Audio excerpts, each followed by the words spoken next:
اعوذ باللہ من الشیطان الرجیم بسم اللہ الرحمن الرحیم السلام علیکم ورحمۃ اللہ وبرکاتہ۔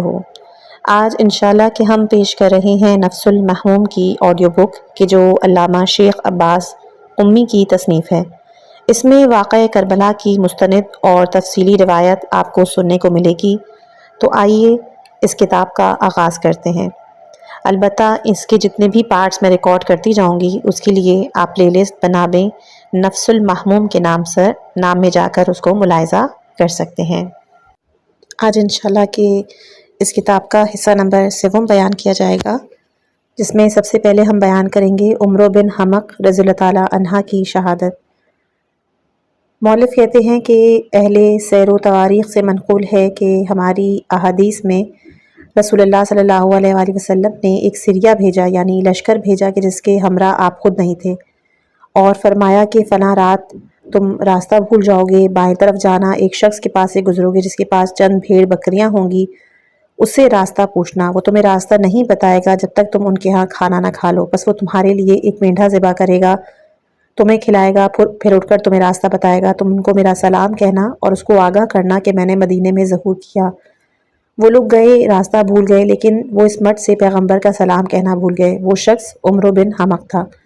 اس نے ان سے کہا کہ مدینہ میں نبی کا ظہور ہوا؟ انہوں نے کہا ہاں۔ پس وہ فوراً مدینے روانہ ہوا، پیغمبر سے ملاقات کی، جتنا خدا نے چاہا ان کی خدمت میں رہا، اور پھر آپ نے کہا کہ تو جہاں تھا وہیں پلٹ جا، امیر المومنین علیہ السلام کوفے جائیں تو پھر ان کے پاس چلے جانا۔ پس وہ شخص اپنی جگہ واپس چلا گیا، یہاں تک کہ مولا علی علیہ السلام کوفے آئے تو ان کی خدمت میں پہنچا اور کوفے میں رہ گیا۔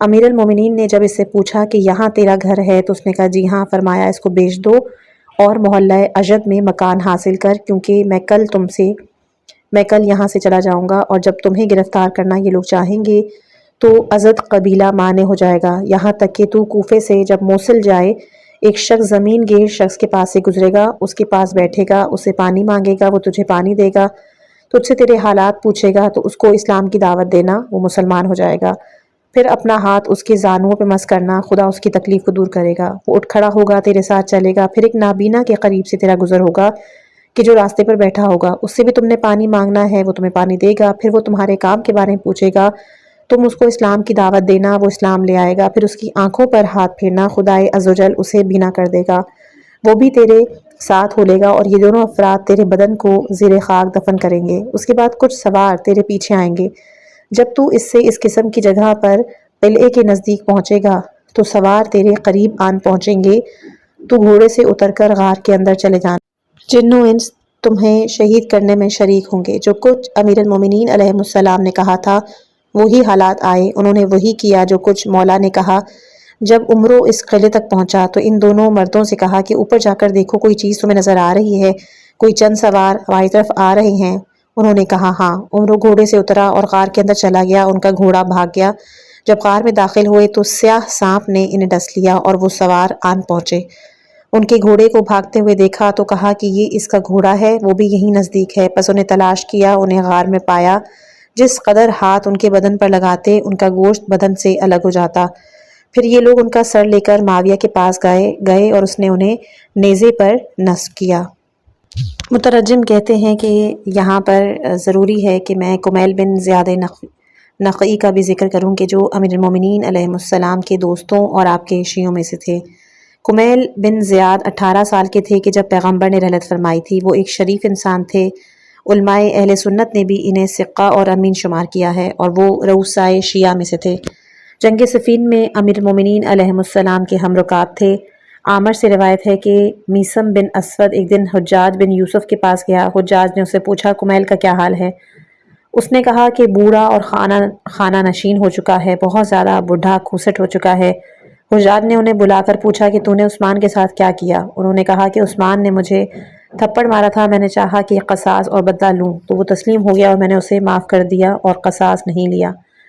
اور جریر نے مغیرہ سے ایک اور روایت کی ہے کہ حجاج نے کمیل کو بلانے کے لیے کسی کو بھیجا تو وہ بھاگ گئے تو اس نے اس کی قوم کو عطا سے محروم کر دیا، اس کا شاہرہ کاٹا۔ جب کمیل نے دیکھا کہ میں بوڑھا تو ہو چکا ہوں، میری عمر کا آخری وقت ہے، لہٰذا مناسب نہیں کہ میں اپنی قوم کے افراد کو عطا سے محروم کرواؤں، بس خود بخود حجاج کے پاس آئے۔ حجاج نے انہیں دیکھا تو کہا میں یہ دوست رکھتا تھا کہ تجھے نیکوکاروں میں دیکھوں۔ کمیل نے کہا کہ میری عمر تھوڑی رہ چکی ہے، جو چاہو حکم کرو کیونکہ پادہ گاہ خداوند تعالیٰ کے پاس ہے۔ امیر المومنین نے مجھے خبر دی تھی کہ تو مجھے قتل کرے گا۔ حجاج نے کہا کہ ہاں، تم منجملہ ان افراد کی ہو کہ جنہوں نے عثمان کو قتل کیا ہے۔ اس کی گردن اڑا دو۔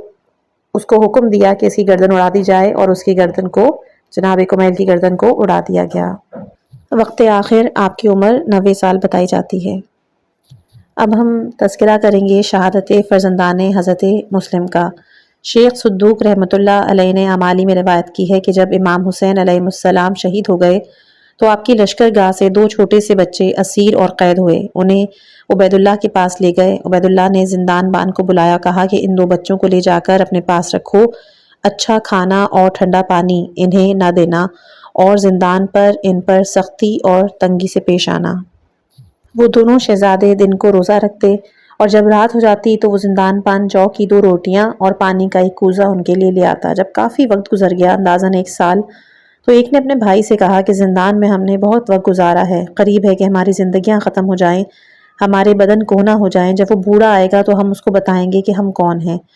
بہرحال وہ اس رات کو جو کی روٹی لے کر آیا تو بچوں نے کہا کہ اے شیخ، محمد صلی اللہ علیہ وآلہ وسلم کو پہچانتا ہے؟ اس نے کہا کس طرح نہ پہچانوں، وہ تو میرے پیغمبر ہیں۔ بچوں نے کہا جعفر ابن ابی طالب کو پہچانتے ہو؟ اس نے کہا کیوں نہیں، خدا نے انہیں 2 پر دیے ہیں تاکہ جس طرح وہ چاہیں وہ فرشتوں کے ساتھ پرواز کریں۔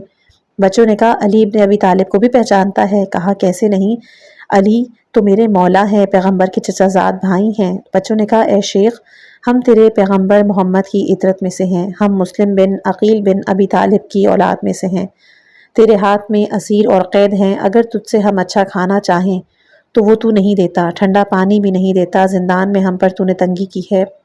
زندان بان ان کے پاؤں پر پڑ گیا اور کہہ رہا تھا کہ میری جان آپ پہ قربان، میرا چہرہ تم پر وارد ہونے والی بلا کے لیے فسر ہو، اے حق تعالیٰ کے برگزیدہ رسول کی اطرت، یہ زندان کا دروازہ آپ کے سامنے کھلا ہے، جس راستے پر چاہے چلے جائیں۔ جب رات ہوئی تو جو کی 2 روٹیاں اور خالص پانی کا کوزہ لے آیا اور انہیں راستہ بتایا، کہا کہ میرے پیاروں، رات کو سفر کرنا، دن کو آرام، یہاں تک کہ خدا آپ کو کشائش اور نجات نصیب کرے۔ وہ دونوں بچے باہر نکلے، رات کو ایک بڑھیا کے گھر کے دروازے پر پہنچے اور کہا کہ اے بڑھیا، ہم 2 بچے مسافر ہیں، راستہ نہیں جانتے، رات کی تاریکی نے ہمیں گھیر لیا ہے، آج رات ہمیں مہمان رکھے گی، جب صبح ہوگی تو ہم روانہ ہو جائیں گے۔ اس عورت نے کہا تم کون ہو؟ اے میرے پیارے، میں نے بہت سی خوشبوئیں سونگھی ہے، لیکن تمہاری خوشبو سے زیادہ خوشبو میرے مشام تک نہیں پہنچی۔ انہوں نے کہا کہ ہم تیرے پیغمبر کی اطرت ہیں، عبید اللہ کے زندان سے بھاگے ہیں۔ بڑھیا نے کہا اے میرے پیارے، میرا ایک فاسق اور بد کردار داماد ہے جو واقعہ کربلا میں موجود تھا، وہ عبید اللہ کے پیروکاروں میں سے ہے، مجھے ڈر ہے کہ کہیں وہ آپ کو یہاں نہ پالے، قتل کر دے۔ انہوں نے کہا کہ ہم صرف ایک رات، جب تک تاریکی یہاں سے چھٹ نہ جائے۔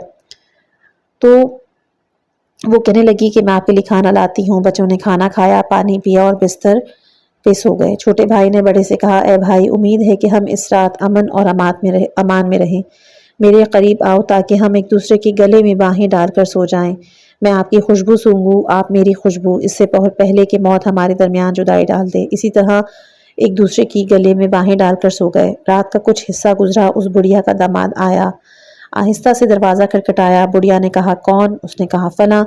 بڑھیا نے کہا کہ رات کی اس گھڑی میں کیوں آیا ہے جو کہ تیرے آنے کا وقت نہیں؟ کہا وائے ہو تجھ پر، دروازہ کھول، اس سے پہلے کہ میری عقل جاتی رہے، میرا پتہ پھٹ جائے اس مصیبت کی وجہ سے کہ جو مجھ پر پڑی ہے۔ اس عورت نے کہا وائے ہو تجھ پر، تیرے اوپر کون سی مصیبت پڑی؟ اس نے کہا 2 چھوٹے بچے ہیں، عبید اللہ کے زندان سے بھاگ گئے ہیں، اس نے منادی کروائی ہے کہ جو شخص بھی ان کا سر لے کر آئے گا اس کو 1000 درہم انعام دے گا، اور جو دونوں کے سر لائے گا اسے 2000۔ میں نے ان کے پیچھے اپنے آپ کو تھکایا ہے اور اب تھک ہار کے چور ہو چکا ہوں، اپنے گھوڑے کو تھکایا، کوئی چیز میرے ہاتھ نہیں لگی۔ بڑھیا نے کہا اے میرے داماد، اس سے ڈرو، حضرت محمد صلی اللہ علیہ وآلہ وسلم قیامت کے دن تیرے دشمن ہوں۔ اس نے کہا وائے ہو تجھ پر، دنیا ایسی چیز ہے کہ جسے چاہا جائے، لوگ اس کے لیے حریص ہیں۔ عورت نے کہا دنیا کو کیا کرے گا اگر اس کے ساتھ آخرت نہ ہو؟ وہ لعین کہنے لگا تو شدت کے ساتھ ان کی حمایت کر رہی ہے۔ بس بہرحال اس خاتون نے اس کے لیے دروازہ کھولا اور اس کو کھانا کھلایا، وہ سو گیا۔ آدھی رات کو بچوں کے خراٹوں کی آواز جو سنی تو مست اونٹ کی طرح اٹھا، جوش میں آیا اور دیوار پر ہاتھ مارتے مارتے اس کمرے میں گیا اور ان بچوں کی طرف ہاتھ بڑھایا۔ ایک بچہ جاگا، اس نے کہا تو کون ہے؟ اس نے کہا میں گھر کا مالک ہوں، تم کون ہو؟ تو وہ بچہ کہتا ہے کہ اگر امان دو گے تو میں سچ بتاؤں گا۔ وہ کہتا ہے کہ تجھے اللہ کی امان، رسول کی امان، اللہ اور رسول کی پناہ اور ذمہ داری میں اب بتاؤ۔ انہوں نے کہا کہ محمد بن عبداللہ کو ہم گواہ ہیں۔ تو بچوں نے کہا کہ ہم تیرے پیغمبر محمد کی اطرت ہیں، قتل ہونے سے بچنے کے لیے عبید اللہ کے قید خانے سے بھاگ آئے ہیں۔ تو وہ لعین کہنے لگا تم موت سے بھاگ کر موت میں ہی آ پڑے ہو، الحمدللہ مجھے تم پر دسترس ہوئی۔ پس وہ لعین اٹھا، ان بچوں کے بازو باندھے، ساری رات ان بچوں کے صبح تک ہاتھ بندھے رہے۔ جب طلوع فجر ہوئی اس نے اپنے سیاہ غلام کو کہ جس کا نام فلیح تھا بلایا اور ان بچوں کو لے جاؤ اور کہا فرات کے کنارے ان کی گردن اڑا دو، ان کے سر میرے پاس لے آؤ تاکہ میں عبید اللہ کے پاس لے جاؤں، 2000 درہم انعام وصول کروں گا۔ اس غلام نے تلوار اٹھائی، دونوں بچوں کے ساتھ روانہ ہوا۔ دور نہیں گیا تھا کہ ان میں سے ایک نے کہا اے سیاہ، تیری سیاہی کس قدر جناب بلال کی سیاہی سے مشابہت ہے کہ جو رسول اللہ کے مؤذن تھے۔ وہ سیاہ غلام تھا، کہنے لگا میرے مالک نے مجھے تمہارے قتل کا تو حکم دیا ہے، لیکن تم کون ہو؟ انہوں نے کہا کہ ہم تیرے پیغمبر کی اطرت ہیں، عبید اللہ کے قید خانے سے نکل کر آئے ہیں، تمہارا مالک ہمیں قتل کرنا چاہتا ہے۔ وہ سیاہ غلام ان کے قدموں میں گر پڑا، ان کے بوسے لینے لگا، کہنے لگا میری جان آپ پر قربان، میرا چہرہ آپ کے چہروں کے لیے ڈھال بنے، اے حق تعالیٰ کے برگزیدہ نبی، اطرت خدا کی قسم مجھے ایسا کام نہیں کرنا چاہیے حضرت محمد قیامت کے دن جس سے میرے دشمن ہو جائیں۔ پس اس غلام نے تلوار کو ایک طرف پھینک دی اور خود فرات میں چھلانگ لگا دی اور دوسری طرف نکل گیا۔ اس کے مالک نے چیخ کر کہا اے غلام تو نے میری نافرمانی کی ہے۔ اس کے بعد اس نے اپنے بیٹے کو بلایا، کہا اے میرے بیٹے، میں نے حلال اور حرام سے تیرے لیے دنیا کھٹی کی، دنیا ایسی چیز ہے کہ جسے چاہا جائے اس پر حرص کی جائے۔ ان 2 بچوں کو لے جاؤ فرات کے کنارے اور ان کی گردنیں اڑا ڈالو، ان کے سر میرے پاس لے آنا تاکہ میں انہیں عبید اللہ کے پاس لے جاؤں۔ اس لڑکے نے بھی تلوار اٹھائی، ان دونوں بچوں کو لے کر آگے گیا۔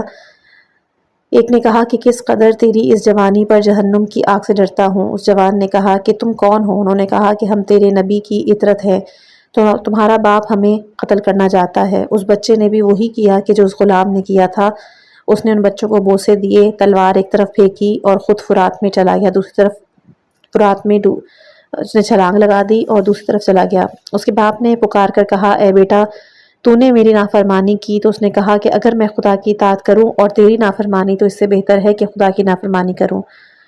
بہرحال وہ لعین اب خود اپنی تلوار اٹھا کے آگے چلا، فرات کے کنارے پہنچا تو تلوار نیام سے نکال لی، دونوں بچوں کی طرف نگاہ کی، ان کی آنکھوں میں آنسو اترنے لگے۔ کہا اے شیخ ہمیں بازار میں لے جا کر فروخت کر دے، ہماری قیمت وصول کر لے، کل قیامت کے دن رسول سے دشمنی نہ مول لے۔ اس نے کہا کہ نہیں، میں تمہیں قتل کروں گا، تمہارے سر عبید اللہ کے ہاں لے جاؤں گا اور 2000 درہم انعام لوں گا۔ انہوں نے کہا اے شیخ پیغمبر سے ہماری رشتہ داری ہے، رعایت کر۔ وہ کہنے لگا کہ تمہارا رسول خدا سے کوئی رشتہ نہیں۔ انہوں نے اپنے شیخ بس ہمیں زندہ عبید اللہ کے پاس ہی لے چل تاکہ وہ خود جو حکم ہمارے بارے میں چاہے کرے۔ وہ کہنے لگا کہ اس کے لیے بھی کوئی چارہ موجود نہیں ہے۔ بس بچوں نے کہا کہ اے شیخ اتنی مہلت دے دے کہ ہم چند رکعت نماز پڑھ لیں۔ کہنے لگا جتنا چاہو نماز پڑھو، اگر وہ تمہارے لیے کوئی فائدہ رکھتی ہے۔ تو ان بچوں نے 4 رکعت نماز پڑھی۔ نماز پڑھنے کے بعد آسمان کی طرف بلند کر کے اپنی آنکھیں دیکھیں اور عرض کی کہ پس وہ یا حیو یا حکیم یا احکم الحاکمین۔ پس وہ لعین اٹھ کھڑا ہوا اور بڑے شہزادے کی گردن اڑا دی، اس کا سر اٹھا کر برے میں رکھ دیا اور چھوٹے کی طرف رخ کیا۔ وہ چھوٹا بچہ اپنے بھائی کے خون میں لوٹتا پوٹتا کہتا تھا کہ میں پیغمبر کی ملاقات اسی حالت میں کروں گا، اپنے بھائی کے خون سے لت پت ہوں۔ وہ لعین کہنے لگا دور نہیں، میں بھی تجھے بھی تیرے بھائی کے ساتھ ملحق کر دیتا ہوں۔ پس اس کی گردن بھی اڑائی، سر لے کر توبرے میں رکھ دیا اور ان کے خون چکا اور ان کے خون سے لت پت جسم کو فرات کے پانی میں ڈال دیا۔ اب ان بچوں کے سروں کو لے کر عبید اللہ کے پاس آیا، وہ تخت پہ بیٹھا ہوا تھا۔ جب ابن زیاد نے ان بچوں کے سروں کو دیکھا تو 3 مرتبہ اٹھا اور بیٹھا اور کہا کہ تجھے ان پر دسترس حاصل ہوئی؟ عبید اللہ نے وہ تمام رودات سنی کہ کس طرح سے ان بچوں کو اس شخص نے قتل کیا۔ پھر عبید اللہ نے کہا کہ ان بچوں نے جو احکم الحاکمین کہا اس نے تمہارے درمیان حکم کر دیا ہے۔ پھر پوچھا کہ کون ہے کہ جو اس فاسق کو بھی قتل کرے گا؟ راوی کہتے ہیں کہ پس ایک شامی مرد آگے آیا اور کہا کہ میں ہوں۔ عبید اللہ نے کہا کہ اسے وہیں لے جا کر کہ جہاں اس نے ان 2 بچوں کو قتل کیا اس کا سر اڑا دے، لیکن اس کا خون ان کے خون سے نہ ملنے پائے۔ جلدی اس کا سر میرے پاس لے آنا۔ پس اس شخص نے ایسا ہی کیا اور اس کا سر کاٹ کر لے آیا۔ اسے لوگوں نے نیزے پہ نصب کیا اور بچے اس پر پتھر مارتے تھے، تیر لگاتے تھے اور کہتے تھے کہ یہ ذریت حضرت مسلم ابن عقیل کا کوفے میں خروج منگل دن 8ویں ذی الحجہ 60 ہجری میں تھا اور ان کی شہادت 9ویں ذی الحجہ کو ہوئی جو کہ عرفے کا دن تھا۔ امام حسین علیہ السلام کا دن اسی دن وہ مکے سے نکلے تھے اور آپ مکے میں ماہ شعبان کے بقیہ دن رمضان، شوال، ذیقعد اور ذی الحجہ کے 8 دن رہے۔ جتنی مدت آپ مکے میں رہے اس میں ایک گروہ حجاز اور بصرہ کے لوگ آپ سے منسلک ہو گئے اور آپ کے اہل بیت اور موالی سے آ ملے۔ حضرت نے عراق جانے کا ارادہ کیا تو خانہ کعبہ کا طواف کیا، صفا اور مروہ کے درمیان سعی کی اور اپنے احرام سے باہر آئے۔ اسے عمرہ مفردہ قرار دیا چونکہ آپ حج کو مکمل نہ کر سکے۔ آپ کو خطرہ تھا کہ کہیں انہیں مکے میں گرفتار اور دستگیر نہ کر لیا جائے۔ روایت میں ہے کہ جب آپ نے عراق کی طرف نکلنے کا ارادہ کیا آپ نے کھڑے ہو کر خطبہ دیا، حمد و ثنا ہے خدا کے لیے، وہی ہوتا ہے جو وہ چاہتا ہے۔ کسی شخص کو کسی پر قوت اور قدرت حاصل نہیں مگر اس کی اعانت کے ساتھ، اور خدا کا درود و صلوات ہو اس کے رسول پر۔ موت اولاد آدم کے ساتھ اس طرح باندھ دی گئی ہے جیسے قلادہ اور ہار جوان لکڑی کی گردن میں۔ کس قدر شدت سے اپنے اسلاف کی صحبت میں جانے کی آرزو تمنا رکھتا ہوں، جس طرح کہ یعقوب یوسف کے مشتاق تھے، اور میرے لیے ایک زمین کا انتخاب کیا گیا ہے جس میں میرا جسم اور بدن پھینک دیا جائے گا۔ ضروری ہے کہ میں اس زمین تک پہنچوں، اور گویا میں دیکھ رہا ہوں بنی امیہ کے بیابانی بھیڑے میرے بند ایک دوسرے سے جدا کر رہے ہیں نوادیس و کربلا کے درمیان، پس اپنی خالی شکموں اوجھڑیوں کو پر کر رہے ہیں۔ اس دن سے گریز نہیں ہے کہ جو قلم تقدیر سے لکھ دیا گیا ہے، جس چیز کو خدا پسند کرے۔ ہم اہل بیت رسالت کی وہی پسند، ہم اس کی بلا امتحان پر صبر کریں کیونکہ وہی صابروں کو مکمل اجر و ثواب دینے والا ہے۔ قرابت رسول کے جو کپڑے کی اور دھاریوں کی طرح آن جناب کے ساتھ ایک دوسرے سے پیوستہ ہیں، آپ سے جدا نہیں ہو سکتے، بلکہ جنت میں انہیں آن حضرت کے لیے جمع کیا جائے گا اور ان سے آپ کی آنکھیں ٹھنڈی ہوں گی۔ خدا ان کے ذریعے اپنے وعدے کو پورا کرے گا۔ جو شخص چاہے کہ اپنی جان ہماری راہ میں دے اور اپنے آپ کو اپنے پروردگار کی بقا کے لیے آمادہ دیکھے، ہمارے ساتھ باہر نکلے کیونکہ میں کل روانہ ہو رہا ہوں انشاءاللہ تعالی۔ جس رات کی صبح امام حسین علیہ السلام چاہتے تھے کہ مکے سے نکلے، محمد بن حنفی آپ کے پاس آئے اور عرض کی، بھائی، اہل کوفہ وہی ہیں کہ جنہیں آپ پہچانتے ہیں، جنہوں نے آپ کی والد گرامی اور برادر محترم سے دھوکہ کیا، اور مجھے خوف ہے کہ کہیں آپ کا حال بھی ان جیسا نہ ہو۔ اگر آپ کی رائے ہو تو حرم میں ہی قیام کریں کیونکہ حرم میں آپ ہر شخص سے زیادہ باعزت اور زیادہ طاقتور ہوں گے۔ امام نے کہا، اے بھائی، مجھے خوف ہے کہ یزید مجھے حرم میں اچانک شہید کر دے اور میری وجہ سے اس گھر کی حرمت ختم ہوگی۔ محمد ابن حنفیہ نے کہا کہ اگر آپ کو اس کا خطرہ ہے تو یمن چلے جائیں یا کسی اور بیابان کی طرف، وہاں آپ سب سے زیادہ طاقتور ہوں گے، کسی کو بھی آپ پر دسترس نہیں ہوگی۔ فرمایا، جو کچھ تم نے کہا میں اس پر سوچوں گا۔ جب صبح ہوئی اور امام نے کوچ کرنا چاہا اور محمد کو خبر ملی تو فوراً سے آئے، آپ کے ناقے کی مہار پکڑی، کہا، بھائی، مجھے آپ نے وعدہ دیا تھا تو آپ نے غور کیا کیا چیز باعث بنی کہ آپ اتنی جلدی نکل رہے ہیں؟ کہا، رات میرے خواب میں رسول اللہ آئے اور مجھے کہا، اے حسین، باہر نکلو کہ خدا نے چاہا ہے کہ تمہیں شہید ہوا دیکھے۔ ابن حنفیہ نے کہا، انا للہ و انا الیہ راجعون، تو پھر ان خواتین کو ساتھ لے جانے کا کیا مقصد؟ اس حالت میں آپ انہیں کیوں اپنے ساتھ لے جا رہے ہیں؟ فرمایا کہ پیغمبر نے مجھ سے یہ بھی کہا کہ خدا چاہتا ہے کہ انہیں اسیری اور قید میں دیکھے۔ آپ نے محمد سے وداع کیا اور چل پڑے۔ اسی طرح ابن عباس بھی امام حسین کے پاس آئے اور کہا، اے چچا زاد، مجھے خبر ملی ہے کہ آپ عراق جا رہے ہیں۔ حالانکہ وہ خیانت کار ہیں۔ امام نے کہا کہ میں جانتا ہوں کہ آپ میرے خیر خواہ ہیں، مجھ پر مہربان ہیں، لیکن مسلم بن عقیل نے مجھے خط لکھا ہے کہ اہل شہر نے میری بیعت کرنے اور مدد کرنے پر اجتماع کیا ہے۔ بس ابن عباس امام حسین علیہ السلام سے نا امید ہوئے، اٹھ کے باہر گئے اور ابن زبیر کے قریب سے گزرے تو کہا تیری آنکھ ٹھنڈی ہو اے ابن زہیر۔ اس کے بعد چند اشعار پڑھے اور کہا یہ لو حسین عراق کی طرف جا رہے ہیں، حجاز تیرے لیے چھوڑے جا رہے ہیں۔ جب زبیر نے یہ سنا کہ آپ کوفے جا رہے ہیں اور آپ اس کے لیے وہ گرا تھا کیونکہ اس کا دل تنگ تھا، وہ لوگ اسے امام حسین کے برابر نہیں سمجھتے، لہٰذا وہ کہہ رہا تھا کہ اس سے بہتر کوئی چیز نہیں کہ امام مکے سے باہر چلے جائیں۔ اس لیے اس نے کہا اے ابا عبداللہ، بڑا اچھا کام کیا ہے آپ نے کہ خدا سے ڈرتے ہوئے آپ نے اسی قوم سے جہاد کرنے کا ارادہ کیا، ان کے ظلم و ستم کی بنا پر، اور یہ کہ انہوں نے خدا کے نیک بندوں کو ذلیل و خوار کیا ہے۔ امام نے کہا میرا ارادہ ہے کہ میں کوفے کی طرف جاؤں۔ ابن زبیر نے کہا کہ خدا آپ کو توفیق دے، اگر میں آپ کی طرح وہاں یار و انصار رکھتا ہوتا تو اس پر اس سے عدول نہ کرتا۔ پھر اسے خوف ہوا کہ امام اس کو متہم نہ سمجھیں، لہٰذا کہا کہ اگر آپ حجاز میں رہ جائیں اور ہمیں باقی لوگوں کے ساتھ اپنی مدد اور نصرت کی دعوت دیں تو ہم آپ کی دعوت کو قبول کریں گے اور آپ کی طرف تیزی سے آئیں گے۔ آپ اس امر کے یزید اور اس کے باپ سے زیادہ لائق اور اہل ہیں۔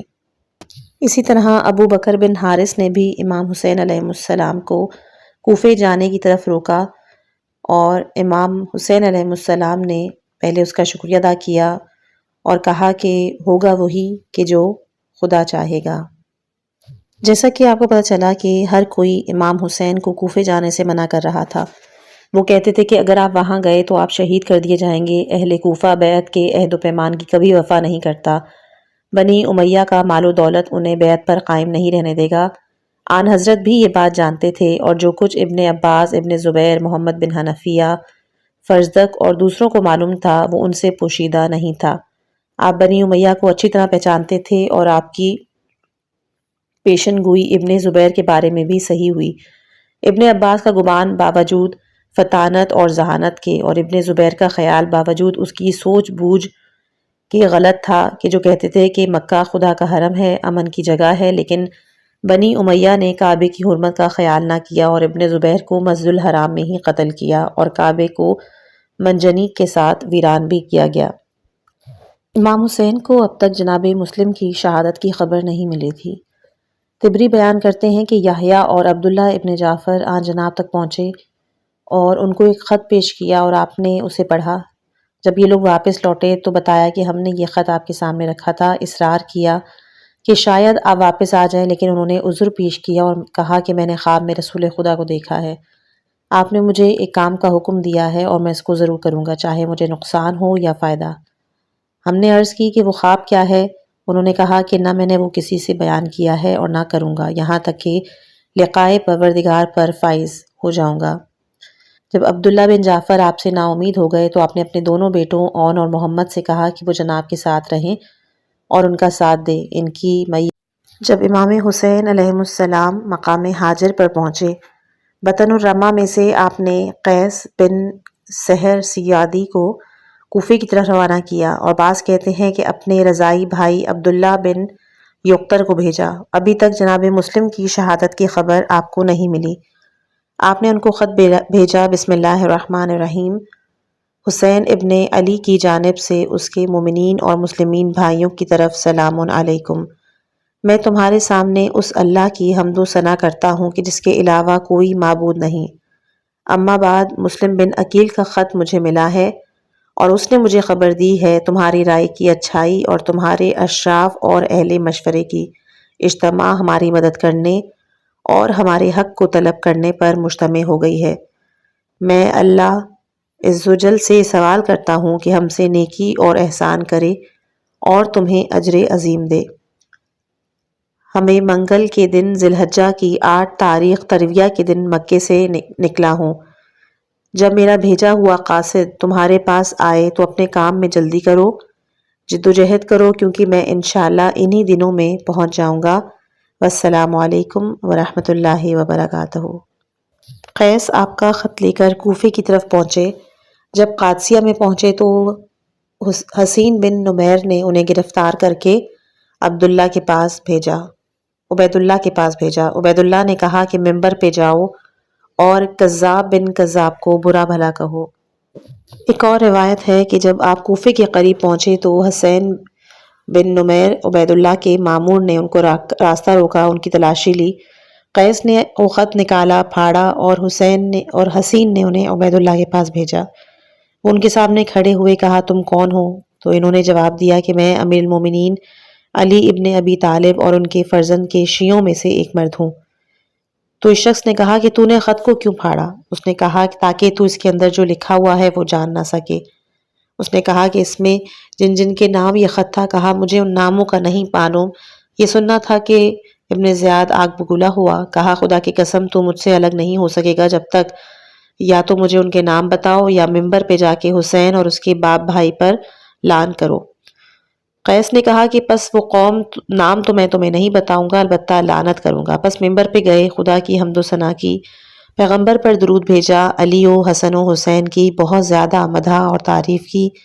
عبید اللہ ابن زیاد، اس کے باپ اور بنی امیہ کے ستمگروں پر اول سے لے کر آخر تک لعنت اور نفرین کی، اور پھر کہا اے لوگو، میں حسین کا قاصد ہوں، تمہاری جانب انہیں میں نے فلاں جگہ چھوڑا ہے، ان کی دعوت پر لبیک کہو۔ ابن زیاد کو بتایا گیا کہ قیس نے کیا کچھ کہا تو اس نے حکم دیا کہ انہیں قصر کے اوپر سے زمین پر پھینک دیا جائے، اور اس طرح ان کو شہید کر دیا گیا۔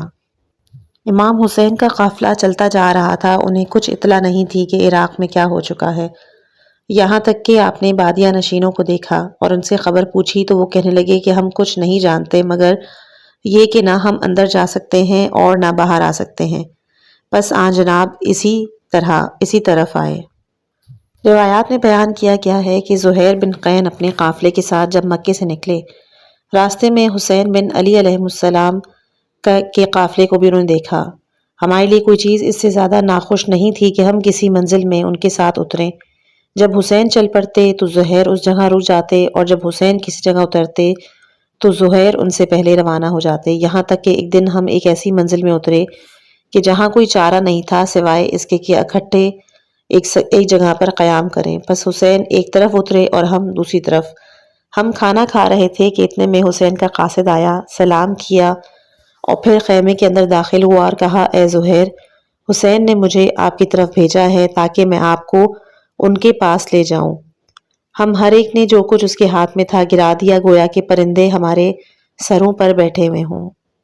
زہیر کی زوجہ ان سے بیان کرتی ہیں کہ فرزند رسول آپ کے پاس قاصد بھیجتے ہیں اور آپ ان کے پاس نہیں جاتے، سبحان اللہ، اٹھیں، ان کی بات سنیں پھر واپس آ جائیں۔ بس اس خاتون نے کہا اور زبیر اپنی جگہ سے اٹھ کھڑا ہوا اور مولا کے پاس چلا گیا۔ جب واپس آیا تو بہت ہی خوش و خرم، شاداں، اور حکم دیا کہ اپنے خیمے، بار، ساز و سامان کے بارے میں کہ انہیں اٹھا کر حسین کی طرف لے جاؤ، اور اپنی زوجہ سے کہا کہ میں تمہیں طلاق ہے، اپنے خاندان سے ملق ہو جاؤ، کیونکہ میں نہیں چاہتا کہ میری طرف سے تمہیں اچھائی اور خوبی کے علاوہ کوئی اور چیز ملے۔ حسین کی صحبت اور اس کا ساتھ دینے کا میں نے ارادہ کر لیا ہے تاکہ اپنے آپ کو ان پہ قربان کروں، اپنی جان دے کر انہیں بچاؤں۔ پھر اس خاتون کو اس کا مال دیا، کسی چچا زاد کے سپرد کیا تاکہ وہ اسے اس کے خاندان تک پہنچا دے۔ وہ خاتون اٹھ کھڑی ہوئی اور رو کر اپنے شوہر سے وداع کیا اور کہا کہ خدا تمہارا یار و مددگار ہو، خیر اور اچھائی تمہاری طرف آئے، اور میں آپ سے صرف یہ چاہتی ہوں کہ مجھے قیامت کے دن حسین کے نانا کے پاس یاد کرنا۔ عبداللہ بن سلیمان اور منظر بن مشمعیل یہ دونوں اسد قبیلے کے ہیں، روایت کرتے ہیں کہ ہم نے حج ادا کیا، ہماری ساری ہمت یہ تھی کہ حج کے بعد راستے میں امام حسین سے جا ملق ہوں تاکہ ہم دیکھیں کہ ان کا معاملہ کہاں تک پہنچا۔ بس ہم نے اپنے ناقاؤں کو تیز چلاتے ہوئے یہاں تک منزل میں پہنچے کہ ان کے قریب پہنچ گئے۔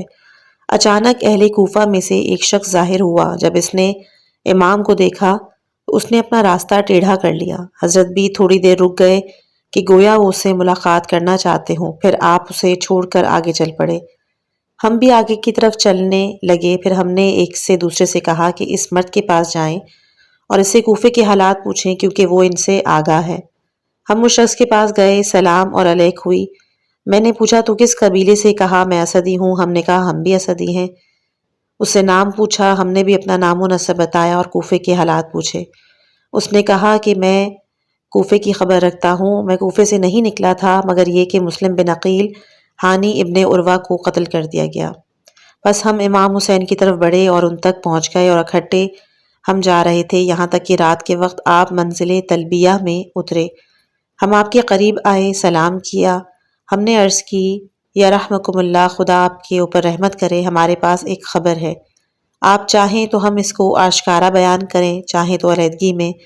آپ نے ہماری طرف اور اپنے اصحاب کی طرف دیکھ کے کہا کہ کوئی چیز ان سے پوشیدہ نہیں۔ کیا آپ نے وہ سوار دیکھا کہ جو کل رات ہماری طرف آ رہا تھا؟ مولا نے کہا ہاں، اور میں چاہتا تھا کہ اس سے کچھ پوچھوں۔ ہم نے کہا کہ ہم اس کی خبر آپ کے پاس لائے ہیں، اور جو سوال آپ چاہتے تھے، ہم نے کہا وہ شخص ہمارے قبیلے کا ہے، صاحب رائے، سچا اور عقل مند۔ وہ کوفے سے باہر نہیں آیا تھا مگر یہ کہ ان لوگوں نے مسلم بن عقیل اور ہانی ابن عروہ کو قتل کر دیا تھا، اور میں نے دیکھا کہ ان کے پاؤں پکڑ کر انہیں بازار میں کھینچ رہے تھے۔ حضرت نے کہا، انا للہ و انا الیہ راجعون، ہم اللہ کے لیے ہیں اور اسی کی طرف بازگشت ہے۔ ان دونوں پر خدا کی رحمت ہو، اور چند مرتبہ آپ نے ان جملوں کا تکرار کیا۔ بس ہم نے آپ سے عرض کی کہ ہم آپ کو اللہ کا واسطہ دیتے ہیں کہ آپ اپنے اہل بیت کے ساتھ واپس پلٹ جائیں، کیونکہ آپ کوفے میں کسی کو بھی اپنا پیروکار نہیں پائیں گے، ہمیں خوف ہے۔ آن جناب نے عقیل کی اولاد کی طرف دیکھا، کہا تمہاری رائے کیا ہے جبکہ مسلم شہید ہو چکے ہیں؟ انہوں نے کہا کہ خدا کی قسم ہم واپس نہیں جائیں گے جب تک کہ مسلم کے خون کا بدلہ نہ لے لیں۔ بس امام نے ہماری طرف دیکھا، کہا کہ ان کے بغیر زندگی دشوار نہیں ہے۔ ہم نے معلوم کیا کہ آپ کے جانے کا عزم ہے۔ ہم نے عرض کی، خدا آپ کو خیر و خوبی سے نوازے۔ آپ نے کہا کہ خدا تم دونوں پہ بھی رحم کرے۔ آپ کے اصحاب نے عرض کیا کہ خدا کی قسم آپ مسلم ابن عقیل کی طرح نہیں۔ اگر آپ کوفے جائیں گے تو لوگ زیادہ سے زیادہ آپ کی طرف آئیں گے، تب آپ خاموش رہے، پھر آپ منتظر رہے یہاں تک کہ جب سحر کا وقت آیا تو اپنے جوانوں اور غلاموں سے کہا کہ زیادہ سے زیادہ پانی بھر لو اور یہاں سے کوچ کرو۔ روایات میں یہ بھی بیان ہوا ہے کہ لوگوں کا ایک گروہ راستے کے مختلف منزلوں سے آپ کے ہمراہ ہوتا گیا، اس گمان سے کہ آپ کے کوفے میں یار و مددگار موجود ہیں، لیکن جب جناب مسلم کی خبر انہوں نے سنی تو وہ لوگ منتشر ہونا شروع ہوئے اور آپ کے ساتھ سوائے آپ کے خاص اصحاب کے کوئی بھی باقی نہ رہا۔ پھر امام دوپہر تک اپنے ساتھیوں کے ساتھ چلتے رہے۔ کچھ دیر کے بعد ان کو ایک قافلہ نظر آیا۔ امام حسین علیہ السلام نے اپنے اصحاب سے کہا کہ ہمارے نزدیک یہ لوگ آ کر کھڑے ہوں گے۔ عین دوپہر کی گرمی تھی۔ امام حسین اور آپ کے صحابہ نے عمامے سر پہ باندھے ہوئے تھے، تلواریں ہم نے حمائل میں رکھی ہوئی تھیں، اور سامنے سے جو قافلہ آ رہا تھا وہ لگ بھگ 1000 کے قریب تھا، اور ان کے حور بن یزید تمیمی کے ہمراہ آ رہے تھے۔ مولا نے حکم دیا کہ اس جماعت کو پانی پلاؤ، مردوں کو سیراب کرو، گھوڑوں کو وقفے وقفے سے پانی پلایا جائے، اور انہوں نے ایسا ہی کیا۔ اصحاب نے اور گھوڑوں سب نے پیٹ بھر کے پانی پیا۔ جب دونوں قبیلوں والوں نے اپنے اپنے خیمے لگا لیے، نماز ظہر کے وقت آپ نے حجاج بن مسروق سے کہا کہ اذان دے۔ اس نے اذان کہی اور اقامت کے وقت امام باہر تشریف لائے۔ آپ نے نالین پہنے ہوئے تھے اور آپ نے خدا کی حمد و ثنا کی اور کہا، اے لوگوں، میں تمہاری طرف نہیں آیا جب تک کہ تمہارے خطوط میرے پاس نہیں بھیجے گئے تھے اور قاصد نہیں آئے ہمارے پاس۔ جب تک قاصد نہیں آئے ہمارے پاس، شاید آپ کی وجہ سے خدا ہمیں دوستی اور حق پہ جمع کرے۔ اگر اس عہد و پیمان پر تم استوار اور پکے ہو تو بیان کرو تاکہ میری حصے باعث اطمینان ہو، اور اگر اس عہد پر تم باقی نہیں ہو اور میرے آنے کو تم ناپسند کرتے ہو تو میں اس جگہ سے واپس چلا جاتا ہوں کہ جہاں پر میں تھا۔ کسی نے آپ کے جواب میں کوئی بھی لفظ نہ کہا۔ آپ نے مؤذن سے کہا کہ اقامت کہو۔ اس نے نماز کی اقامت کہی تو پھر آپ نے حر سے کہا کہ تم اپنے ساتھیوں کے ساتھ نماز پڑھنا چاہتے ہو؟ حر نے کہا نہیں، بلکہ ہم آپ کی اقتداء میں نماز پڑھیں گے۔ بس امام حسین علیہ السلام نے نماز پڑھی، انہوں نے آپ کی اقتداء میں نماز پڑھی، پھر آپ اپنے خیمے میں تشریف لے گئے اور اپنے اصحاب آپ کے ارد گرد، اور حر اپنی جگہ واپس چلا گیا اور خیمے میں داخل ہو گیا۔ جو اس کے ساتھیوں نے اس کے لیے نصب کیا تھا، اس کے ساتھیوں کا ایک گروہ اس کے ارد گرد بیٹھ گیا اور باقی اپنے صفوں میں چلے گئے، اور ہر ایک نے اپنے گھوڑے کو پکڑا اور اس کے سائے میں بیٹھ گیا۔ جب عصر کی نماز کا وقت آیا، امام حسین علیہ السلام نے اپنے ساتھیوں سے فرمایا کہ کوچ کرنے کے لیے تیار ہو جاؤ۔ انہوں نے تیاری کر لی۔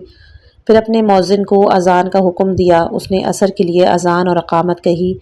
امام حسین سے آگے بڑھنے کی خواہش کی گئی۔ آپ کھڑے ہوئے، ان سب کو نماز پڑھائی، سلام کہا، پھر آپ نے ان کی طرف رخ پھیرا اور خدا کی حمد و ثنا کی، اور اس کے بعد فرمایا، اما بعد، اے لوگوں، خدا سے ڈرو، اہل حق کے حق کو پہچانو، خدا زیادہ سے زیادہ تم سے راضی ہوگا، اور ہم اہل بیت محمد زیادہ اولویت اور استحقاق رکھتے ہیں اس امر خلافت کے درپے ہونے کا ان لوگوں سے کہ جو اس مقام کا دعویٰ کرتے ہیں جبکہ وہ ان کا حق نہیں رکھتے، وہ جو تمہارے درمیان ظلم اور تجاوز کی رفتار سے چلتے ہیں۔ اگر تم حق کا انکار کرتے ہو اور ہمیں پسند نہیں کرتے، ہمارے حق کو نہیں پہچانتے، اب تمہاری رائے اس سے مختلف ہے۔ جو کچھ تم نے خطوط میں لکھ بھیجے اور جو کچھ تمہارے قاصدوں نے کہا تھا تو میں تمہارے پاس سے واپس چلا جاتا ہوں۔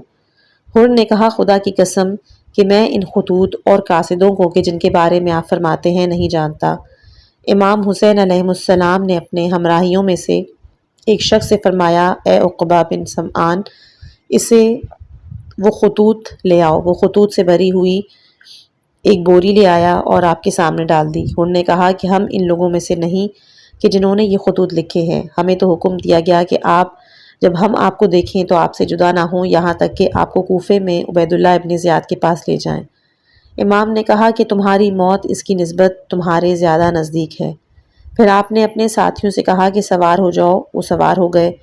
آپ رکے رہے یہاں تک کہ خواتین بھی سوار ہوئیں۔ آپ نے ساتھیوں سے کہا کہ واپس چلو۔ جب انہوں نے واپس پلٹنا چاہا تو پھر لشکر نے ان کا راستہ روکا۔ آپ نے فرمایا، اے حر، تیری ماں تیرے ماتم میں روئے، کیا چاہتے ہو؟ حر نے کہا کہ اگر کسی اور عرب نے یہ کلمہ مجھ سے اس حالت میں کہا ہوتا، میں بھی اس کی ماں کا نام لیتا، وہ کوئی بھی ہوتا، لیکن آپ کی والدہ گرامی کا نام نہیں لیا جا سکتا مگر بہترین اور احسن طریقے سے۔ امام حسین نے کہا کہ خدا کی قسم میں تیرے ساتھ نہیں آؤں گا۔ حر نے کہا، خدا کی قسم میں آپ کو نہیں چھوڑوں گا۔ 3 مرتبہ ان جملوں کا تکرار ہوا۔ جب گفتگو دراز ہوئی تو حر نے کہا کہ مجھے آپ سے جنگ کرنے کا حکم نہیں ہے، میں اتنی تعداد پر معمور ہوں کہ میں آپ سے جدا نہ ہوں یہاں تک کہ میں آپ کو کوفے لے جاؤں۔ اب جب کہ آپ کوفے جانے سے انکار کر رہے ہیں تو پھر ایک ایسا راستہ انتخاب کریں کہ نہ آپ کوفے کی طرف جائیں اور نہ ہی مدینے کی طرف، ایک ایسا راستہ عدالت کا طریق ہو۔ جناب عزیب اور قادسیہ کے راستے بائیں طرف گھوڑے کی باگ موڑ لی اور اپنے ساتھیوں کے ساتھ آپ کے ساتھ چل پڑے۔ روایات میں ہے کہ امام حسین علیہ السلام نے مقام بیضہ میں اپنے اصحاب اور حر کے ساتھیوں کے سامنے ایک اور خطبہ دیا۔ مولا کہتے ہیں، خدا کی حمد و ثنا کی اور پھر کہا، اے لوگوں، پیغمبر اکرم صلی اللہ علیہ وآلہ وسلم نے فرمایا کہ جو شخص کسی جابر بادشاہ کو دیکھے کہ وہ محرمات الہی کو حلال کر رہا ہے اور خدا کے عہد کو توڑ رہا ہے اور رسول خدا کی سنت کی مخالفت کر رہا ہے، اس کی رفتار خدا کے بندوں کے ساتھ ظلم و ستم گناہ کی ہو، تو جو شخص اس کا انکار نہ کرے گفتار و کردار کے ذریعے خدا پر لازم ہے کہ جس جگہ وہ اس ظالم کو لے جائے گا اس شخص کو بھی لے جائے گا، اور بنی امیہ کے اس گروہ نے شیطان کے فرمان کی پیروی کی ہے، خدا کی اطاعت چھوڑ دی ہے، فتنہ فساد کھڑا کیا ہے، حدود خدا کو معطل کیا، غنیمت کے مال کو اپنے اندر منحصر کیا، حرام خدا کو حلال اور حلال خدا کو حرام قرار دیا، اور میں سب سے پہلا شخص ہوں لوگوں میں سے کہ انہیں نہیں کرنے اور روکنے والا، اور تم نے میری طرف خطوط لکھے، تمہارے قاصد ایلچی میرے پاس آئے، انہوں نے کہا ہے کہ تم نے میری بیعت کر لی ہے اور مجھے دشمن کے سپرد نہیں کرو گے اور نہ ہی تنہا چھوڑو گے۔ اب اگر تم اپنی بیعت اور اپنے عہد و پیمان پر قائم ہو تو دوستی کی راہ یہی ہے کہ میں حسین ہوں، علی و فاطمہ دختر رسول خدا صلی اللہ علیہ وآلہ وسلم کا بیٹا، میں خود تمہارے ساتھ ہوں، میرا خاندان تمہارے خاندانوں کے ساتھ ہے، میں سرمشق، نمونہ اور عمل ہوں، تمہارا زندگانی یعنی ہم فنی مال و غنیمت کو اپنے ساتھ مخصوص نہیں کریں گے، اپنے خاندان پر اسے صرف نہیں کریں گے، بلکہ تم میں سے ایک عام شخص کی طرح زندگی بسر کریں گے تاکہ تم ہماری اقتدا کرو اور اسراف اور تحمل کے ترک کرنے میں اگر ایسا نہیں کرتے ہو اور اپنے عہد و پیمان پر استوار اور پکے نہیں ہو اور اپنے عہد کو توڑتے ہو اور بیعت کا اپنے آپ سے جرا اتارتے ہو تو مجھے اپنی جان کی قسم کہ یہ بات تم سے کوئی عجیب اور غریب نہیں۔